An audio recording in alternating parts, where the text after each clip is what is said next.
పూర్తిగా సేంద్రియ వ్యవసాయ పద్ధతిలో పండించిన మామిడికాయలు. ఇవి పచ్చడికి పనికొచ్చే రసాలు.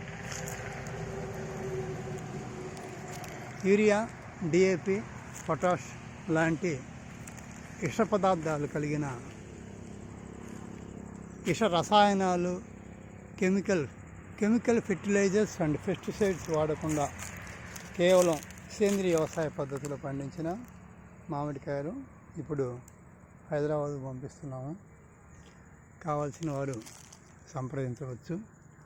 రైతు సోదరులకి ముఖ్యంగా చెప్పేది ఏంటంటే, అంతర పంట వేసుకునే అనుగుణంగా తోటలు తయారు చేసుకోండి.